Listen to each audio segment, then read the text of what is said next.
On Wednesday, September the 3rd, President Nawrocki, President of Poland, will have his first foreign trip. And he's going to DC to meet Donald Trump.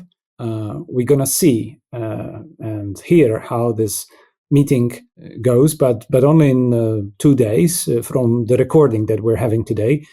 Nonetheless, the event itself is already the news. It's been highly polarizing event for the domestic scene in Poland, and at the same time, we couldn't overestimate the importance of such a meeting, the only meeting of recent times that President Trump will have with one of Central European leaders. My name is Wojciech Przybylski. I'm editor-in-chief of Visegrad Insight. And I'm Stash Kaleta, editor of the Weekly Outlook. And we're going to debate the events of this week, starting with the visit of Karol Nawrocki. Welcome to the Visegrad Insight podcast. We bring you global experts on the future of democracy, security, and economy. The leading voices from Central Europe and on Central Europe. Hosted by editors of Visegrad Insight. Powered by Publica Foundation from Warsaw, Poland. This visit is going to be in the focus of not just Poland, but specifically in the focal point of the Baltic state leaders, also of the countries that think about security in a similar way. So the like-minded countries would involve Romania, for that matter. For instance, not only Czech Republic. And on the other hand, it will definitely be closely observed and possibly commented by those who share the political colors with Mr. Nawrocki and Mr. Trump. So people like Viktor Orban or Robert Fico, who disagree with the security policy or the security strategy that Europe pursues and Poland pursues at the same time. But they display a close, affinity, a political affinity to the political symbols and narratives that Mr. Karol Nawrocki. Do you think what I just pictured as these two optics through which we can look at the visit is that all? Does it capture all the important perspectives, or am I missing something? I think you've captured the main ideas. I mean, it's definitely the main story of the week, right? Nawrocki's visit to Washington, the MAGA Poland first leader now meeting the MAGA America first leader.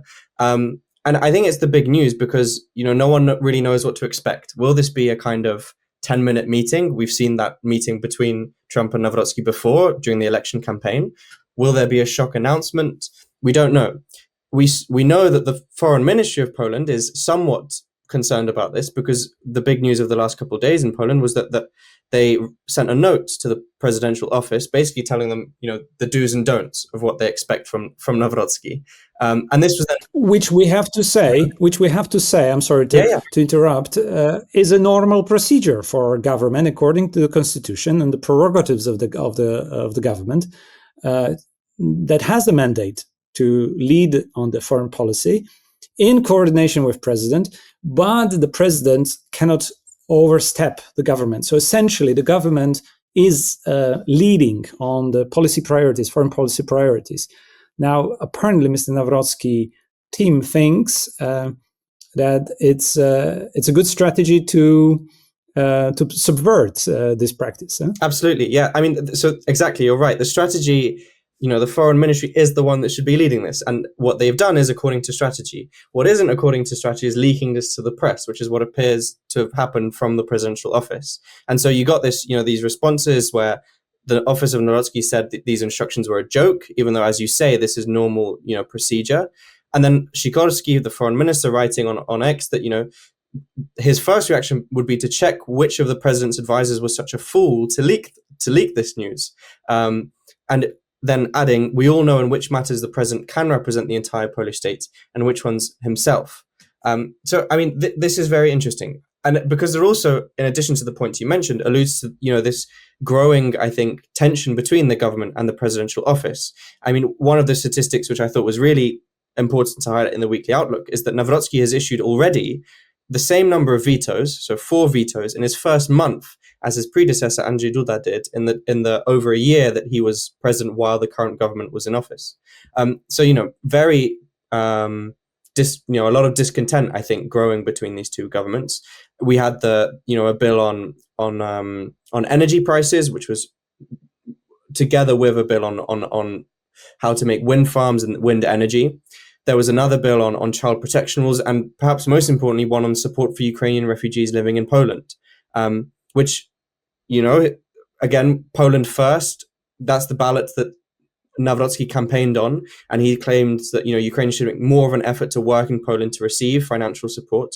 But of course, this also strains life for Ukrainians in Poland, and the veto could mean that Poland could no longer pay for Ukraine's access to satellite internet service Starlink. So big news coming out of this. But yeah, you mentioned also the kind of region. I want to jump in and follow up on just what you said regarding the last veto. This is not just about making Ukrainian refugees, Ukrainian living in Poland, life harder for them, which of course it is, and a very important element of the bill that has been vetoed by President is extension of the right to stay in Poland for Ukrainians for up to, I believe, March, because this is a recurring theme that every half a year the Polish government would issue a bill that allows for the extension of Ukrainians in the Polish territory, granting them all the benefits enjoyed by Polish citizens related to the public services, for instance.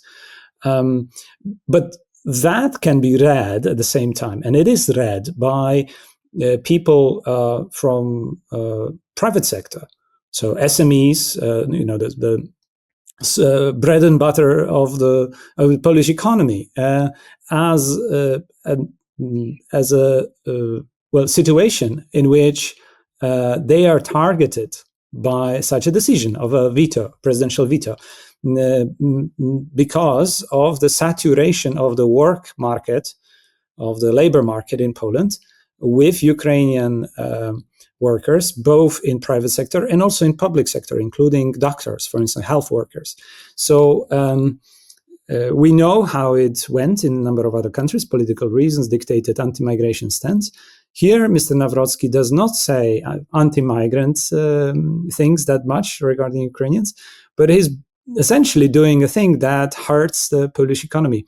As we know, again, a very distinct feature of number of nationalists around the globe. Yeah, and I mean, just to go back quickly, you're absolutely right, and we can come back to the economy in a second, but just to mention, go back to his visit to Washington, it'll be interesting to see exactly what, if anything, is said on Ukraine, if anything is said on these more regional issues. I mean, we saw that Nawrocki hosted Baltic leaders and Denmark's Prime Minister in Warsaw last Thursday. Zelensky joined by video, and now on September. So that's a very good thing. And on the 8th of September, he'll travel to Vilnius. So there is this continuation of what Andrzej Duda did before him, where there was this connection with the Baltics, with the region. It'll be interesting to see whether that's something that is addressed in the Washington visit. But going back to the economy, like you said, I mean, this was another point where we saw Nawrocki clash with Tusk, where Nawrocki, the president, called this cabinet meeting with the government at the presidential palace, and then he criticized the Tusk administration for a number of things.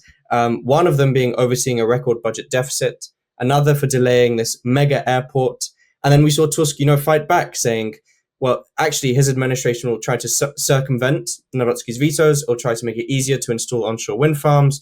And he defended his record, saying, they inherited an economy that was close to stagnation in December 2023. Now it has one of the highest growth rates in Europe, falling inflation, and record low unemployment. So really interesting.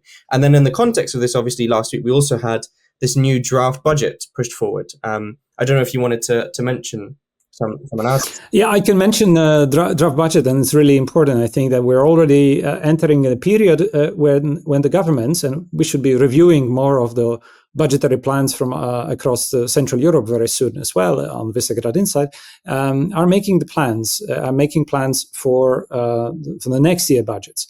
I would only add that so far, as you said, the presidential action, presidential vetoes on a number of bills has had also political effect on the popularity of Karol Nawrocki. So far, he has not been gaining support by what he's been doing. Opinion polls have dropped for him 5% points.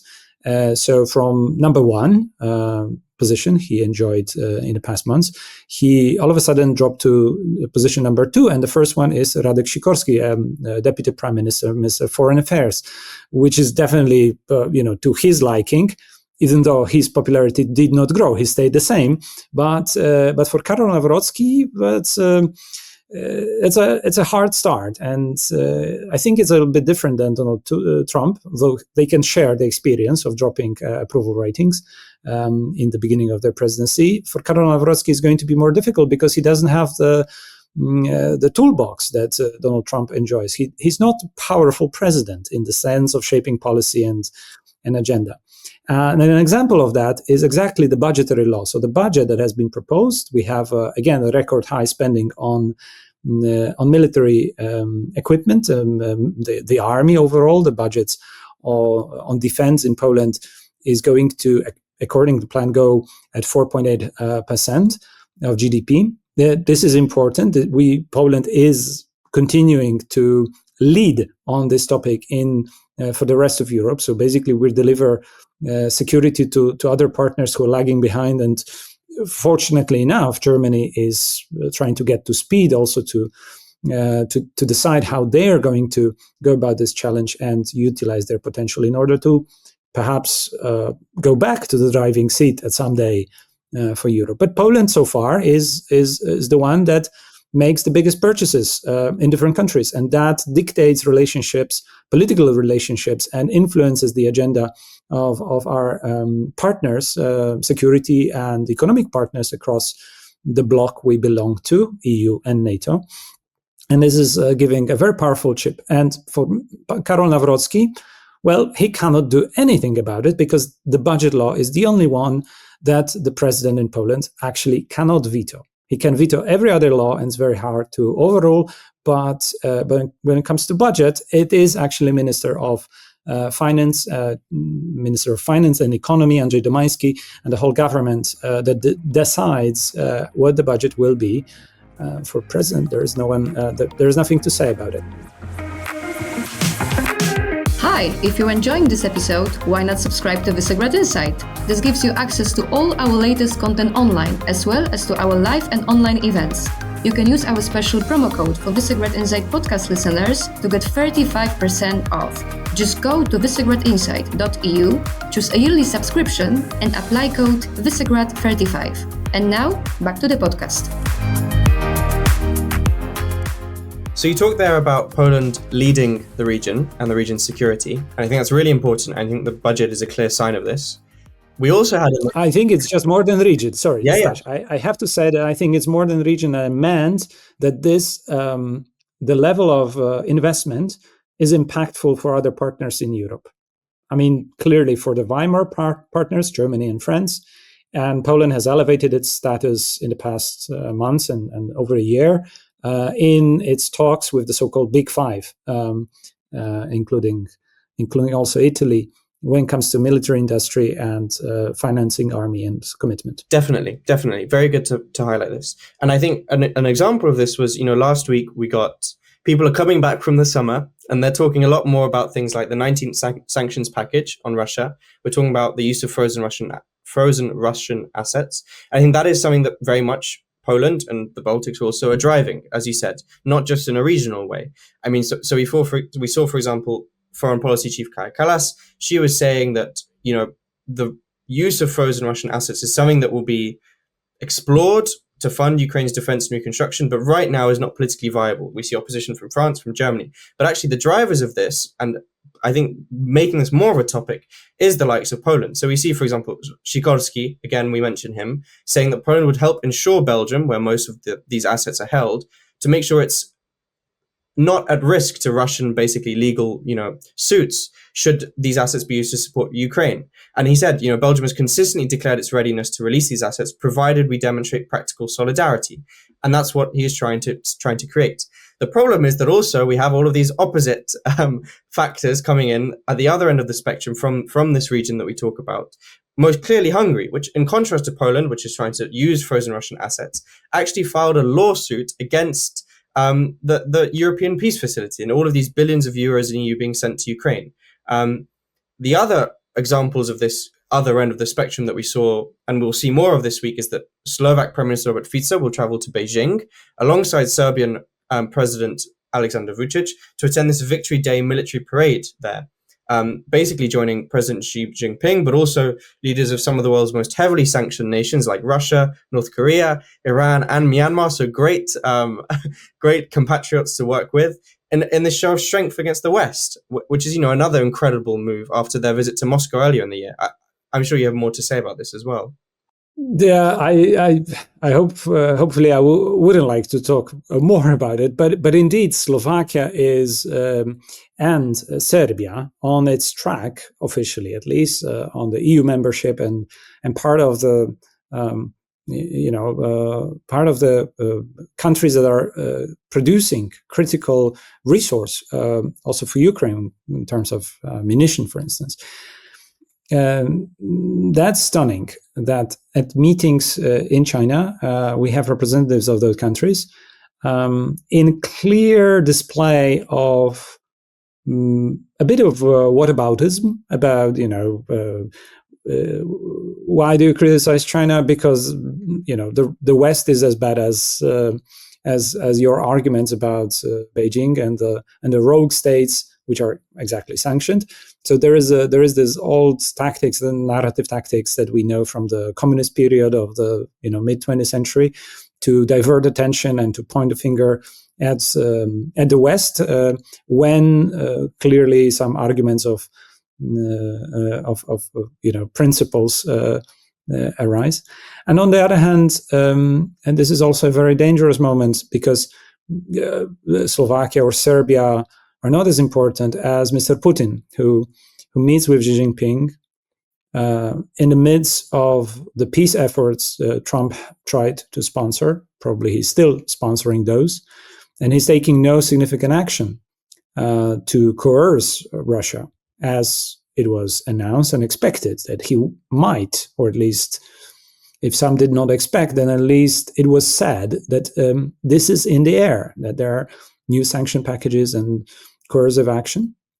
So Putin goes to Xi Jinping for protection, for not even forging the alliance. The alliance exists between Moscow and Beijing, but to strengthen this iron-strong alliance that Xi Jinping already called it this way, and to co-opt for this global game, for this global chessboard that they are playing, their game, India's leader, so Mr. Modi. And the meeting with representative of India means a lot, since India is exactly the country that has been pressed by the US to stop purchasing and financing the Russian war, to make a bit of a decision essentially about where they stand in order to shape the future of the global chessboard. Yeah, and it seems that they have made a lot. We're missing a lot, so maybe we should go to ask Mr. Fico and Mr. Vučić at the end of the day and say, okay, what have you talked about, guys? I mean, how serious the meeting was. Yeah, exactly. And what you talk about with these meetings are happening while the peace efforts, quote unquote peace efforts, are ongoing, just highlights the fact that these security guarantees are being drawn up. We had this interview yesterday in the Financial Times where Ursula von der Leyen talked about pretty precise plans. But you have major problems with this. The first problem being that Putin hasn't sat at any table with anyone other than Trump, who isn't really pressuring him. and the strikes on Ukraine and Kiev continue. I mean, we had that strike on EU and British diplomatic housing last week, and the other one being, security the human resources required for security guarantees, which we actually have a great text on. So I'd recommend everyone read that. Europe's Defense Dilemma: Are V4 Societies Ready for War? That was a text we had last week. So major challenges here, and it doesn't help having the likes of Fico and Vučić traveling to Beijing either. I just wanted to point out one more thing. While this military victory parade is happening, we also have these military parades next week, in the middle of September, the Zapad 25 drills, which is this Russian-Belarusian joint drill. And at the same time, in a kind of, I would say, signal of opposition to this, 40,000 troops from Poland and the Baltics to take part in military exercises at the same time. So another kind of really strong sign of Poland leading this defense, I think. Yeah, but Poland can commit now increasing number of troops, and hopefully will stay the same. Also, other countries in Baltics are committing, I would say, per capita even more. The proportion of the commitment is even higher because of how acute danger from Russia is, at least the perception of it in our countries, and therefore the political will also to commit these essentially resources to demonstrate. This is being done, but I would say Zapad exercises have been extremely important in preparation of the Russian aggression from the north, from Belarus. So before they hit Ukraine from two directions, from east, from the territory of Russia, and from the territory of Belarus, Zapad exercises have been covering up mounting volume of Russian troops that later went on Kiev, and they got stuck, they got hammered, they had to withdraw, but essentially they did also quite a lot of damage, including in the areas around Chernobyl, essentially the toxic wasteland for that is between the west of Kiev and territories of Belarus.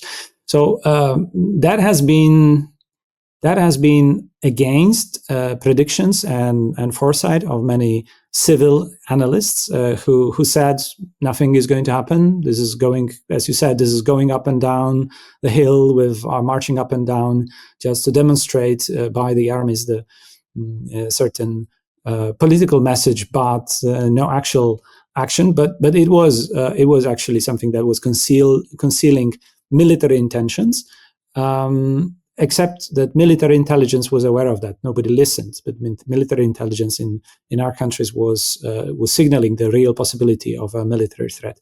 This time around, Zapad exercises are, according to similar analysts, a bit further away. So they are, the danger is further away because they are not close to this very important strategic location, the Suwałki Gap between the Kaliningrad region and Belarus. The gap that, if taken by Russian forces, would create a area of denial of access for the forces that want to connect between Poland and Lithuania. So this land is, we have probably created enough deterrence for those Zapad exercises to mount up pressure on the Suwałki Gap.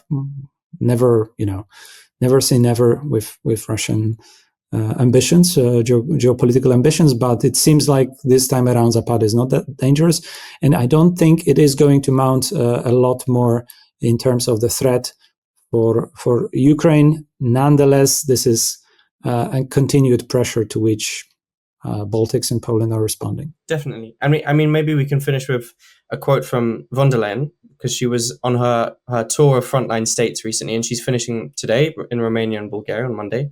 But she was in Poland, and she thanked Poland for defending Europe against cynical hybrid attacks, and highlighted the urgency of protecting the EU from the predator Vladimir Putin. So very strong language. But then Tusk responding, saying it is time to end the illusion that concessions or subtle games can bring about a diplomatic breakthrough with Putin. Poland, Europe, NATO, and the US must once again be very tough, decisive, and united against this latest version of the evil empire. So a powerful quote there from the Polish Prime Minister. Yeah, I only wish that that Donald Trump, who has Ronald Reagan portrait in the White House Oval Office, actually does not look at the picture only, but that he gets those quotes really and signals the position. But of course, this is for now wishful thinking, but we keep fingers crossed for the visit of Karol Nawrocki in DC, and we'll definitely evaluate it later this week and in our future work and analysis. Thanks for listening. And that's all from this week's episode of the Visegrad Insight podcast, bringing you the leading voices from Central Europe and on Central Europe. Make sure to subscribe, and we'll be in touch next week.